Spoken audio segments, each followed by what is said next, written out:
অসম মেঘালয় সীমান্তত পুনৰ প্ৰাণ হেৰুৱালে কাৰ্বি ভূমিপুত্ৰ তথা অসমীয়াই আৰু কিমান প্ৰাণ হেৰুৱাম আমি আৰু কিমান তেজ পৰা দেখিম আৰু কিমান লাঠিৰ কোব খাম আৰু কিমান প্ৰতিবাদ কৰিম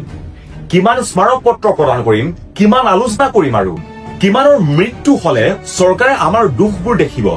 আমাৰ কাৰ্বি আংলঙৰ সমস্যা কাৰ্বি ভূমিপুত্ৰৰ সমস্যা সুৰক্ষাৰ সমস্যা বিমানৰ সমস্যাৰ ওপৰত কেতিয়া গুৰুত্ব দিব অসম চৰকাৰে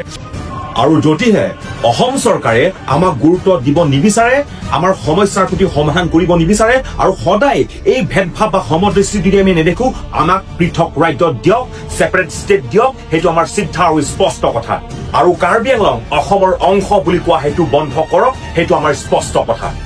আজি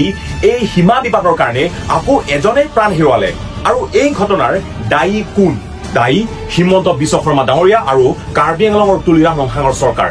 আৰু এটা কথা সমগ্ৰ অসমৰ সমস্যা কাৰ্বি আংলঙৰ সমস্যা হ'ব পাৰে তেনেহলে কাৰ্বি আংলঙৰ সমস্যা অসমৰ সমস্যা সদায় নহয় কিয় আৰু যিসকল জ্যেষ্ঠ নেতাই আৰু দল সংগঠনে অসমৰ জাতি মাটি ভেটিৰ কথা কৈ থাকে এওঁলোক সদায় কাৰ্বি আংলঙৰ সমস্যাৰ ক্ষেত্ৰত সদায় নিমাত হৈ থাকে কিয় সদায় নিৰ্বিকাৰ হৈ থাকে কিয় আকৌ পুনৰ কৈছো একো যদিহে কৰিব নোৱাৰে আমাক পৃথক ৰাজ্য অৰ্থাৎ সেপাৰেট ষ্টেট আমাক প্ৰাণ কৰক আমাক দিয়ক হিমন্ত বিশ্ব শৰ্মা তথা অসমৰ মুখ্যমন্ত্ৰীয়ে মেঘালয়ৰ সৈতে চুক্তি স্বাক্ষৰিত কৰা হৈছিল যি কাৰ্বি আংলঙৰ 12 লাখ বিঘাতকৈ বেছি মেঘালয়ক দিয়া হ'ব মেঘালয়ে কেইটামান এৰিয়া আমাৰ পৰা বিচাৰিছে নতুনকৈ এখন গাঁও কিন্তু লগত এইটো আমাক প্ৰতিশ্ৰুতি দিছে যে তাৰ বিপৰীতে সম পৰিমাণৰ মাটি তেওঁলোকে অসমক দিব কিন্তু 1951 অৰ্থাৎ 1951 চনৰ 13 এপ্ৰিল দিনাত যি সীমা নিৰ্ধাৰণ হৈছিল